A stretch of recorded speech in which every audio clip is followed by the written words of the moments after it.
السلام علیکم ورحمۃ اللہ وبرکاتہ۔ محترم ناظرین، ایک پیغام قائدین ملت اسلامیہ کے نام بخدمت مولانا سید ارشد مدنی صاحب، مولانا محمود مدنی صاحب، مولانا توقیر رضا صاحب، مولانا سلمان ندوی صاحب، بیرسٹر اسد الدین اویسی صاحب، جناب عمران پرتاپ گڑھی صاحب، مولانا سجاد نعمانی صاحب، ڈاکٹر سید سعادت اللہ حسینی صاحب، مولانا سعد صاحب و دیگر قائدین ملت اسلامیہ، السلام علیکم ورحمۃ اللہ وبرکاتہ۔ اللہ تعالیٰ آپ تمام کو سلامت رکھے۔ ملک کے حالات سے آپ تمام حضرات باخبر ہے، اور اس ملک میں مسلمانوں کے کیا حالات ہے۔ موب لنچنگ کی تقریباً روزانہ کی نئی ویڈیوز اور خبروں کے ذریعے ہم اندازہ لگا سکتے ہیں۔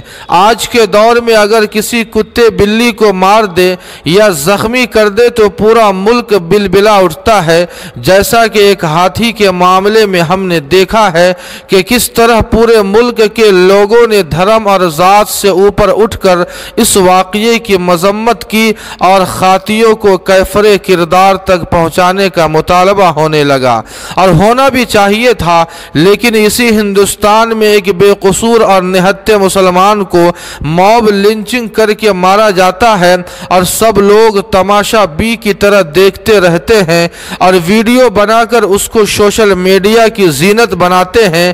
اور اگر لنچنگ کرنے والوں کی گرفتاری بھی ہوتی ہے تو وہ چند دنوں یا چند مہینوں میں چھوٹ کر جیل سے باہر آتے ہیں، اور ان کا کچھ فرقہ پرست لوگ مالا پہنا کر استقبال کرتے ہیں اور ان کی حوصلہ افزائی کرتے ہیں۔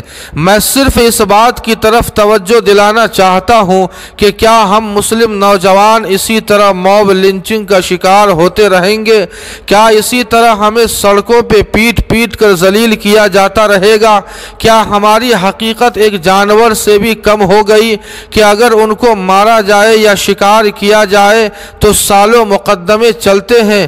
کیا ہم اپنی بچی کھچی ہمت و طاقت موب لنچنگ کی روز نئی ویڈیوز دیکھ کر پست کر دیں، اور ہم یہ سوچ لیں کہ اس لنچنگ کا کوئی دائمی حل ہمارے سیاسی اور سماجی قائدین کے پاس نہیں ہے؟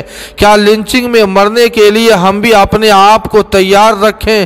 خدا را آپ حضرات امت کے نوجوانوں کی دکھتی رگ پر ہاتھ رکھیے اور اس سلسلے میں جمع اور متحد ہو کر کوئی مضبوط لائحہ عمل تیار کیجیے، اور لنچنگ کرنے والوں کے خلاف پھانسی یا عمر قید کی سزا کا مطالبہ کیجیے، خواہ اس کے لیے آپ حضرات کو سڑکوں پہ نکلنا پڑے یا سڑک جام کرنا پڑے، کیونکہ یہ ایسا مسئلہ بن چکا ہے جس میں روز بروز اضافہ ہی ہو رہا ہے، اور اب تو یہ روز کا معمول بن چکا ہے۔ اس لیے برادران وطن، خواہ ہندو ہو یا مسلم، سکھ ہو یا عیسائی، سب کو ساتھ لے کر تمام قائدین مل کر اس مسئلے کا کوئی مستقل حل نکالیے، تاکہ امت کے نوجوانوں کے اندر سے اضطراب کی کیفیت دور ہو۔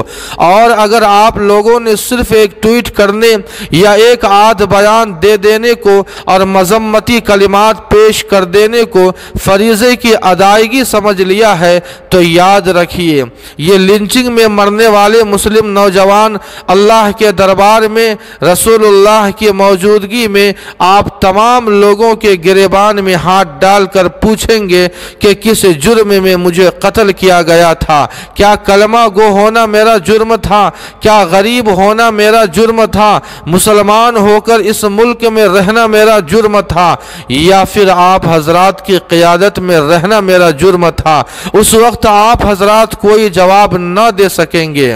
اس لیے خدا را امت کو بالخصوص نوجوانوں کے اعتماد کو بحال کرنے اور لنچنگ کو روکنے کے لیے اپنا بھرپور کردار ادا کیجیے۔ اللہ پاک آپ تمام قائدین کے سائے کو دراز فرمائے اور ہم سب کے ساتھ خیر کا معاملہ فرمائے، اور ہمارے وطن عزیز کو پیار و محبت کا گہوارہ بنائے، اور اس ملک کی ہر طرح کے شرور و فتن سے حفاظت فرمائے، آمین یا رب العالمین۔ جی ہاں ناظرین، اس پیغام کے تعلق سے آپ کی کیا رائے ہے کمنٹ کر کے ہمیں ضرور بتائیں۔ ویڈیو کو لائک اور شیئر کر دیں، اور قاسمی جی کے کو سبسکرائب کرنا نہ بھولیں۔ والسلام علیکم۔